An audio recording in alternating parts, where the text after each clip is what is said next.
Hey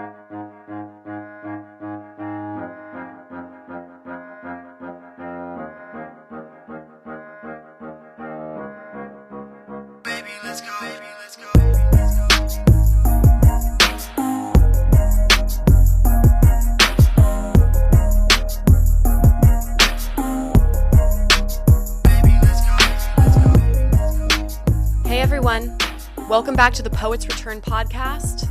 I am your host, Melissa Bowie, and we really appreciate you being here with us. I hope you're staying safe and healthy and that you are also staying sane, which brings me to my next important point to open this week's episode.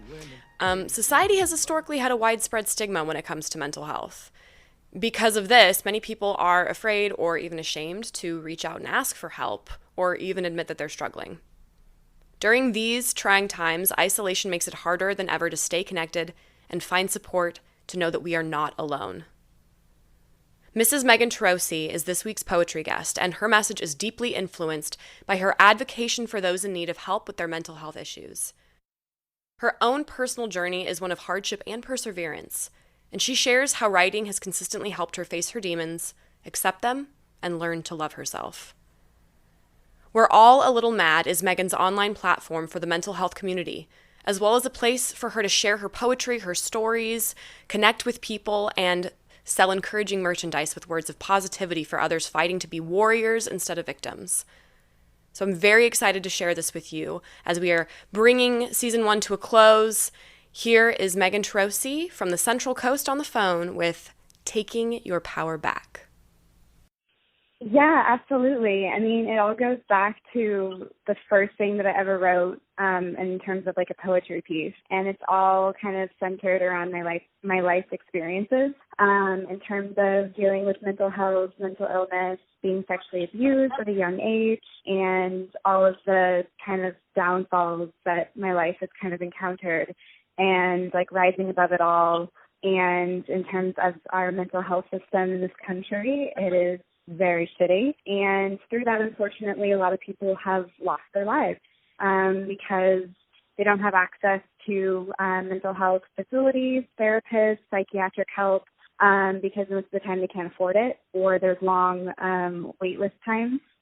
So in terms of starting We're All a Little Mad, it's basically it's an online community of like-minded people to share their experiences, to share their stories, to know that you're never alone, and that we need to talk about mental health more, that this is a serious issue, and we need to stop the stigma behind it and to talk about it. So I have, a clothing line, a jewelry line that kind of just expresses, it has some of my poetry on it. It has, obviously, We're All a Little Mad, different styles, different brands, and then I want to actually venture out into the box subscription business with We're All a Little Mad boxes, which is essentially kind of like a therapy box to hold you over while you're waiting on us to get help. So yeah, it's a lot. It's a lot, but that's amazing. And it's, yeah, obviously a place, having the experiences that you've had and being able to turn around and kind of forge on and persevere and turn it into something positive where you can help other people and yes, obviously let people know they're not alone, and just that there's hope, and that there's, to go back to that weird principle, but like safety in numbers. When you know that you're not by yourself, like, okay. Exactly, and that's exactly it. So a lot of people don't want to talk about it because they weren't educated on it when they were younger, or they've been told that if you're like this, that means you're crazy and you're going to end up on the streets, or, like all of these things that are just not true, and it's like you look around you every day, we pass by strangers in the street, and most of the time, every single person that you've passed has gone through something similar that you have, or know someone that has, but we are all afraid. It's like we're so shameful to talk about it. And we need to end that, we need to, that's what writing has been my therapy. And going back to that, how I started with poetry, that's been my saving grace is I write about it. And the more that I write about it, the more that it doesn't become it's another person. So it's my strength. So it's all the things that I've, overcome in my life, playing that victim role for so long. and then finally writing about it and being like, no, I'm not a victim anymore. Like, I'm a survivor. And these are stories to help other people get through the same similar situation. Right. Well, that's amazing, Megan. And I know it's also one of those things that can be very liberating, I'm sure, in a way, when you can put it out there and have it get a response where people are like, oh my gosh, okay, I'm so glad to know that somebody else has gone through this and that there is hope and that there's strength in expressing your truth and telling your story. There really is. Yeah. I mean, and it's taken me a long time to get there, but I've gotten there. And Absolutely. Now it's just, trying to use my experiences and my stories to help, even if it's just one person. Like, it's one person that I've saved or that I've helped. That's huge. That's huge. Well, and I know your book of poetry, Lotus Rising, deals with these topics. And so if you would be willing, I would love to hear, a few of your, whichever selection of pieces you want, but I would love to hear something from Lotus just because I think it's such a powerful message. Yeah. I have three that I picked out. One is it's a little bit longer, but it's the very first, poetry piece that I ever wrote. It's kind of like what kicked off my whole story. And it's like the basis of my baby, and it's just expanding from this poem that just turned into something that I have dreamed about. So I could start with that piece. Yes, please. What is it titled? It is called What is Love? I was 5. He told me, this is what love is. He made me believe this is what love is. He told me these things will make me a woman. I was 5, barely a child. I mustered a smile. That night as I laid with the devil, he whispered empty promises in my ear, which made all my fears disappear. Sexual monsters haunted me growing up. I craved love, yet my love was tainted. Men painted had their way with me. No was not in my vocabulary. My sexual freedom flew like Icarus. My idea of a lover was society's idea of a whore. I ripped open my skin and created pain. I wasn't interested in fame. I just wanted love. He told me, this is what love is. He whispered empty promises in my ear, which made all my fears disappear. I fell in love with a girl. I knew I had to have her. We played truth or dare. I kissed her with flames of passion against the wall. It was an instant attraction, not an experimentation. For the first time, I felt safe, comfortable. My soul was bountiful. I craved her, wanted to marry her. My first love, my first relationship. I didn't care that she was a woman. She was a beautiful human. But she was afraid and kept me in a cave behind closed doors like a whore. I became abusive, fighting, cheating, screaming, hitting, and crying. I was once soaring high in the sky. Now I was a ship with holes sinking fast at sea. She was my heartbeat. Without her, I wasn't alive. I had no identity. She shattered my world. My first relationship was with a girl. It happened so naturally and ended so passionately. He told me this is what love is. He whispered empty promises in my ear, which made all my fears disappear. My sexual monsters haunted me, empowered me, engulfed my body. They came out at night, feasting upon the full moon, thriving on the scum in dark alleys, becoming bolder and more seductive. My body became sedated and blacked out. Men wanted me sexually. I created infidelity. I'm reckless, an open vessel. I allowed them to use and abuse me. I just wanted love. He told me this is what love is. I fell in love with a boy. I knew I had to have him. I approached him at a party, wrapped my arms around him, our mouths intertwined. He was mine. It began like all the others. I had to show him my love. Naked bodies, dirty sheets, him unwilling to commit. I went back to her. The passion was still there, but she moved far away. I need someone tangibly, knowingly in my life. I stabbed her back with a knife, broke her heart this time. The boy came back. He became my first boyfriend. He wanted a housewife, but that just wasn't me. Things got tough. I got rough. He ran free. But he treated me with respect. My sexual monsters did not like that. I self-sabotaged, he cracked. He told me this is what love is. He whispered empty promises in my ear, which made all my fears disappear. The devil came back for me one night, older and familiar. He knew I was trying to suppress my dark-seated desires. He called my sexual monsters out to play. I had no interest. But the devil doesn't play fair. I could smell it in his hair. I was drugged, crashed out on the table, face in my food. I didn't want this. I didn't need this. But he made his way into my face. This time he was dirtier, telling me to call him daddy. This time he was rougher, forced his way inside me. I was blacked out like a rag doll, like a child. He told me, this is what love is. Don't you forget. He whispered empty promises in my ear, which made all my fears disappear. My heart's been tied to a girl and a boy. I feel like a lost toy. As a seductress of the night, my sexual monsters have put up a fight. Nothing is right. Nothing works out. I'm drawn to toxic people. I attract the dangerous, the taken, the emotionally empty, those I have to chase, the ones only interested in my face, my ass, the sociopaths, the abusers. I like chasing, going after what I want, getting what I want, never keeping them. If they get too close, I'll sabotage or force them away. I want them just for a night, the week, and passing. He told me this is what love is. He whispered empty promises in my ear, which made all my fears disappear. Falling in love is effortless. I fall in love while falling in love. I loved you and you and you, and I'll love you tonight. I've had many lovers, lovers in the sunrise, lovers in the moonlight. I laid with the devil that night. Sex equals love. This is what love is. What if sex is out of the equation? What if sex doesn't equal love? I've been in bone-chilling, appetite-filling, thirst-quenching, highly infatuating, smoldering, passionate lust. That fiery willingness in my gut, those empty promises, numbed my fears of reality.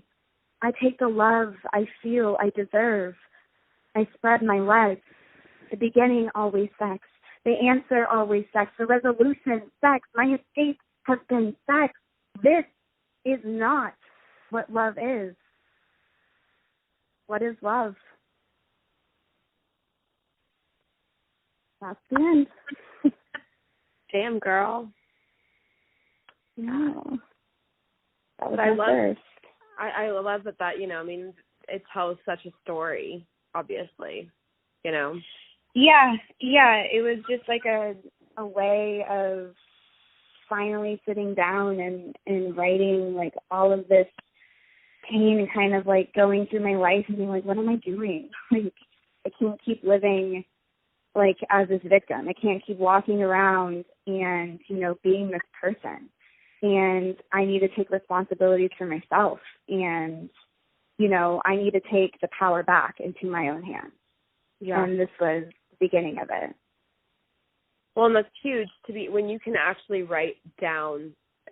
Sometimes it's so I don't know, you learn so much even in just being able to put it in a concrete place, because these thoughts obviously swim around in our heads, but when you can put it down like that, it becomes something more tangible and something that, you know, could force people further into being victims. But this, you know, for you to be able to look at it and say, you know, I need to, like you said, I need to overcome this. I need to take the power back. I need to have control of my life. And that's huge. That's huge. Yeah. And a lot of people aren't able to do that. So that's very, even though it's very painful, it's inspiring. Yeah. And that, I mean, that goes into, you know, another reason why I created Girl a Little Mad is, you know, I finally found my voice.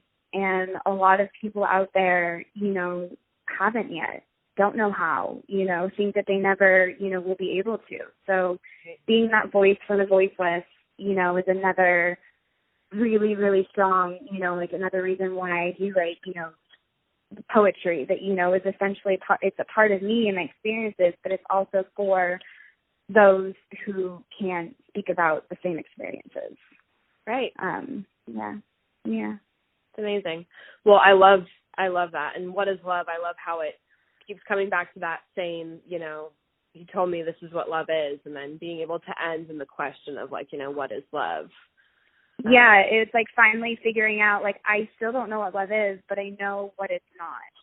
And, Totally. you know, like, that's like the whole, you know, Lotus Rising is about, you know, falling into the, you know, this place where I was forced, you know, as a child to learn at 5, you know, that this is what I'm supposed to do. And taking that in with me through all of the trials and tribulations in my life and having this idea about love, and then finally being like, wait, this is not it. Like, this can't be it. Right. And so it's like my journey of figuring out love and discovering love. And I ended up figuring that out through a medicine called ayahuasca. Have you heard of that? I have. Yes. So it's a hallucinogenic tea that you drink. And I actually flew to Peru when I was 20, before my 26th birthday.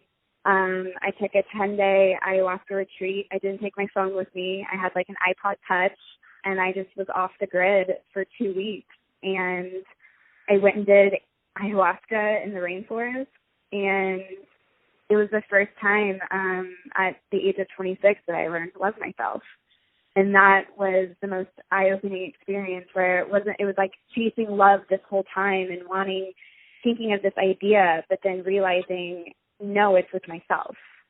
Right. So it's like it was facing all my demons. It was facing, you know, all of my traumas. And it was like being like, that's a part of me, but that doesn't define me. Right. And like having this understanding of like, it's about me. It comes within you first. So that was just kind of like skyrocketed where the rest of my life took me up until now. So I'm definitely a huge advocate for that. I've heard a lot of powerful stories about it.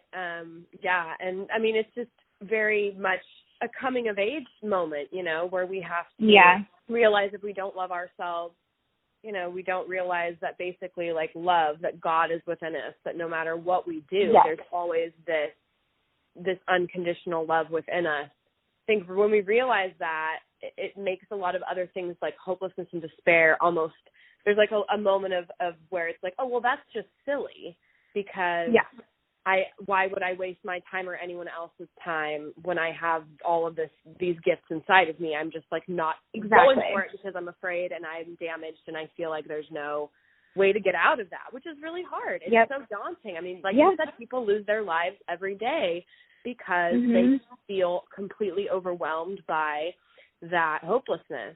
So getting off the grid also and being able to have an experience like that in an adventure where you're with yourself and you're with nature and you're not having to be overwhelmed and bombarded by the constant influx of social media and email and just constant scheduling responsibilities. It's ridiculous. And like throwing, and it's like I love putting myself in uncomfortable situations because that's how you overcome all of your fears. And or at least face them and learn to deal with them. And, you know, like that, I've never been outside of the country before. And like going into like this country without a phone, like just like being like, peace out, guys. I just heard about this thing and I know I have to go and do it, and I'm doing it alone, and I'm going in. It's so crazy. And then like afterwards I hiked Machu Picchu, and it was like less than a year after my ruptured Achilles tendon, and I'm terrified of heights. I'm like deathly afraid. And I was just like crawling up this mountain, like sweating and trembling, and I made it up there, and it was just like I can't even put into words like the feeling that experience gave me was just so empowering. I was going to say, that's just, I want, like, it's a poster that is in classrooms of empowerment, I feel like, is that moment. Seriously, though, because like, homegirl is afraid of heights, too, and I'm that person that when I, like, went up into the sequoias and all that and hiked up to, I don't know how many thousand feet, I had to be holding on to my friend's shirt in front of me, looking over his shoulder, but not near the edge solo. So I super admire you for freaking climbing that beast and getting up there. Yeah, it's so funny though, because it's like I'm still fucking terrified of heights. But like I look back on those moments and I'm like, Megan, like you can climb Machu Picchu, you skydived twice, like you've done some pretty crazy things, like, and yet I'm still just like on my like balcony, like sweating and trembling.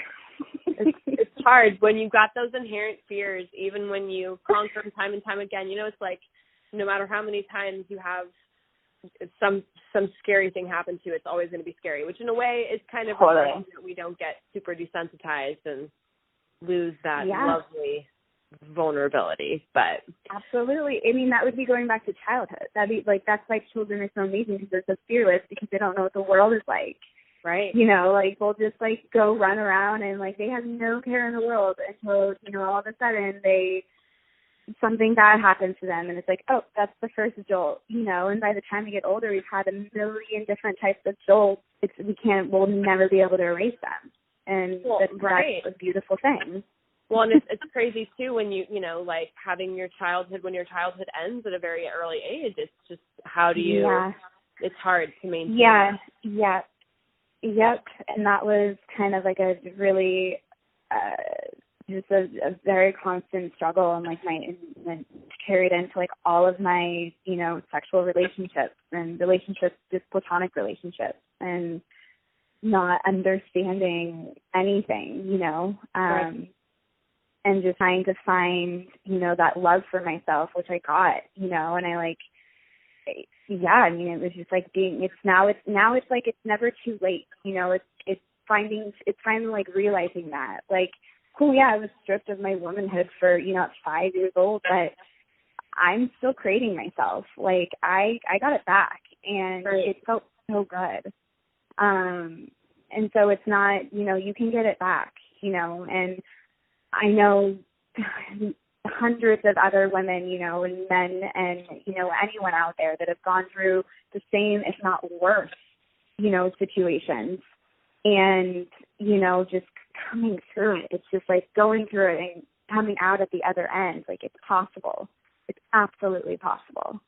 Well, and it's like you said, you know, you didn't want to be a victim. You wanted to be, you know what you are. You're a survivor. Yeah. Yeah. Oh, but it's, you know, it's a struggle every day, though. It's like, you know, that's like the constant thing. Like at the end of Lotus Rising, like, I go through this whole transformation, but it ends with like, it's, you know, struggling to survive. Like, it's still an everyday struggle to survive. It's not like, cool, you know, I went and did this awesome thing and I go to therapy and I, you know, I do all these things, but that doesn't mean that it goes away. It still will always be a part of me. But it's just working on it every single day and wanting to better myself every day. Right. Yeah. Well, on that note, what is another piece that you would like to share with us today? Yeah. So I have, in terms of, you know, the whole love experience and learning to love myself and going through that whole healing process in the light, my next piece is called The Precipice of Love. I was on the precipice of love. I knew with each step it would take me further falling into in love with you. I felt this feeling before, the feeling of extreme wanting and grasping of another person's soul and being. To wrap them so tightly around me, neither of us could breathe.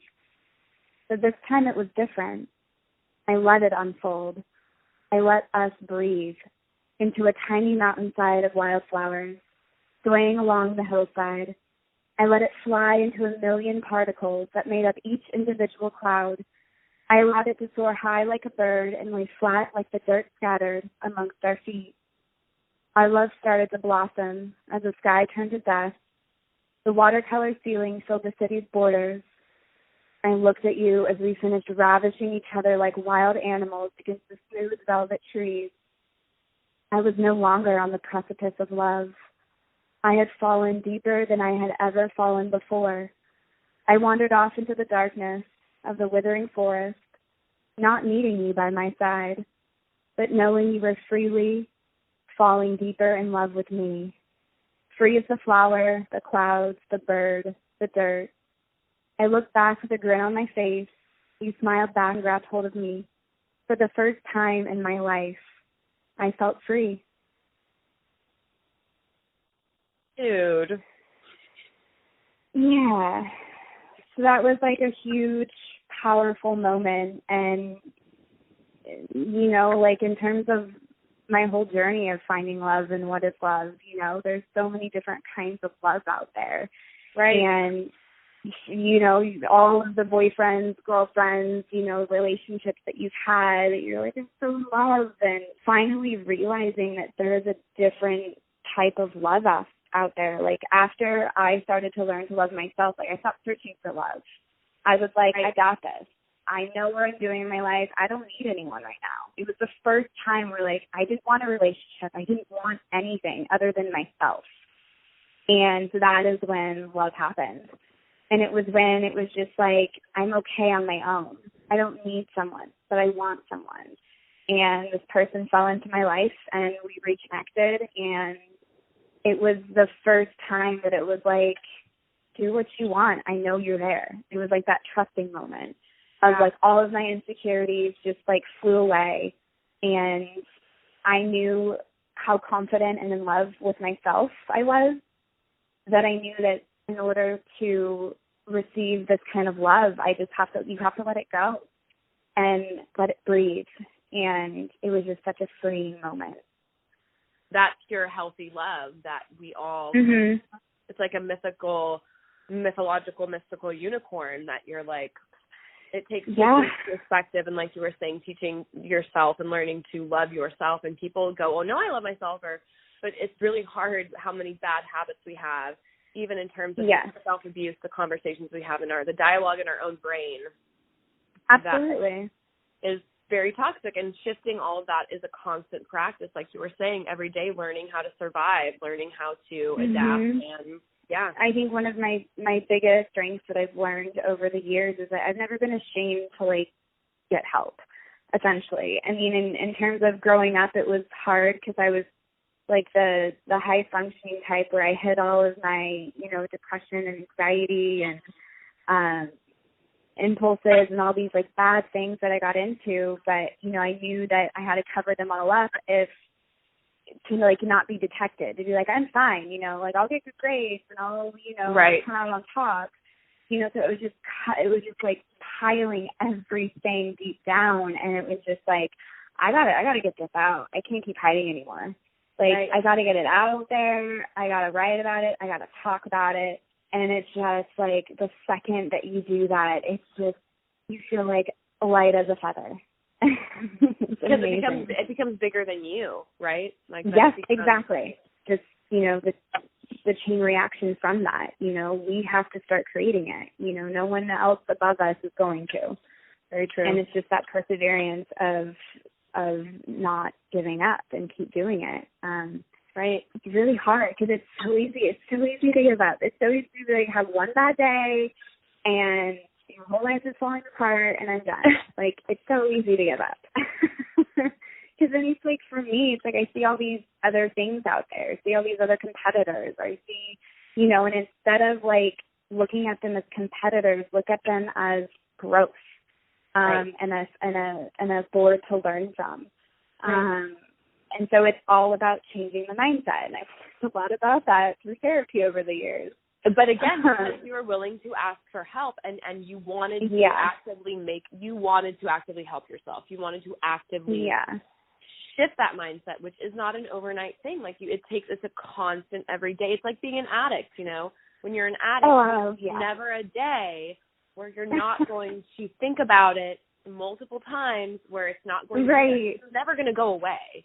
But it's something, like you said, you learn to live with it in a way. Like I always say, that's like with bird brain. And I had a wonderful teacher, Christina Howard, who once said, you know, I live with these parrots in my head and I used to hate them and I wanted to beat them with a bat and make them go away. Yeah. And I realized those parrots will be there. I need to learn to love them and love my jealousy and acknowledge it and go, why am I feeling this way? Okay, let's talk about it instead of running away. Yeah, it's all about learning to love your monsters. Love your, like, don't call, like, you know, like, when I like talk about darkness or demons or monsters or anything like that, it's all about, you know, finding that beauty, finding that light, because that's what's going to get you through it. Instead of being like, well, it's just a terrible, evil thing and there's nothing to do about it. No, you can't just find it. It's there. There's something to learn from this. And that's, you know, the story that you just said, like that's a beautiful thing. It's not going to go away. How can I turn it into, how can I turn this rock into a flower? Like just get some paints out and paint it up. It's still there. It's not like you're covering it up. You're going to tell people it's a rock, but there's a beautiful flower on the rock. Oh, I love that. That's beautiful. And I love that because it's like totally Lotus Rising too, because it's like the flower can grow anywhere. It's just you've got to give it the love that it needs for it to exist. Yeah. Well, I would love to hear another one of your pieces. And this one is called Never Alone. Okay, so Never Alone. A wild beast can never be tamed. It lives off freedom to roam, to wander, to get lost. Feeds off of nature's playground, never backs down, never surrenders. The darkness still haunts me, every night as I sleep, every morning as I wake. It hasn't destroyed me.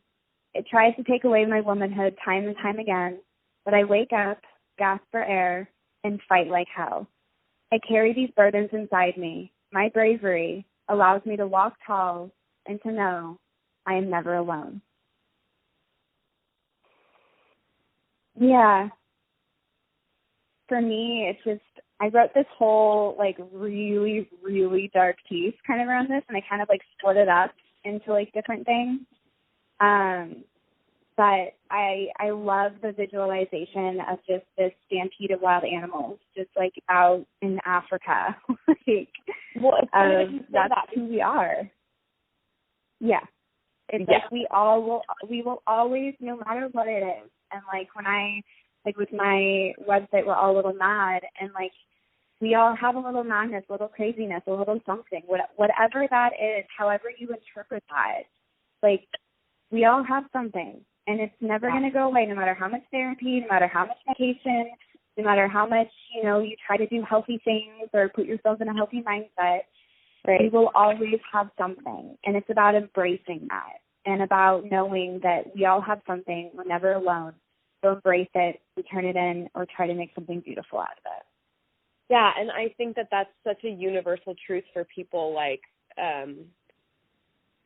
when you go through a process of loss and grief, when you're dealing with learning how to love yourself, when you're dealing with coming to terms with an illness or coming to terms with just even admitting to yourself, like, wow, I need to stop ordering food in. Like even the simplest thing, we always, it's like that hard balance of holding yourself accountable and not being too hard on yourself and realizing that, like, exactly, we're all in the same boat, basically.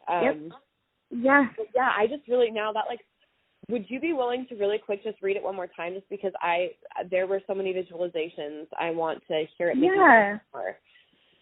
Yeah, of course. Okay. Never alone. A wild beast can never be tamed. It lives off of freedom to roam, to wander, to get lost. Feeds off of nature's playground. Never backs down, never surrenders. The darkness still haunts me. Every night as I sleep, every morning as I wake. It hasn't destroyed me. It tries to take away my womanhood time and time again. But I wake up, I gasp for air, and fight like hell. I carry these burdens inside me. My bravery allows me to walk tall and to know I am never alone. Yeah, I really love that. And I definitely see the imagery, like, feeds off of nature's playground. Which this idea, which is universal in a lot of your poems, Megan, is, again, like, with all of your experiences and everything you've gone through, and that childhood, like that return to childhood, and, like, feeds off of nature's playground, and it still haunts me. But then coming to say it hasn't destroyed me. Right. Like, I'm in it. I'm still going to be carrying every day. Right. But I know that, like, in order to keep going, it's like that bravery inside, my bravery to write, my bravery to tell, these stories, to speak about this. That's what keeps me going. And that's what, forming these communities to keep sharing and spreading that to try and help any person that we can. Yeah, and that's the beauty about what we're doing, you know. And right.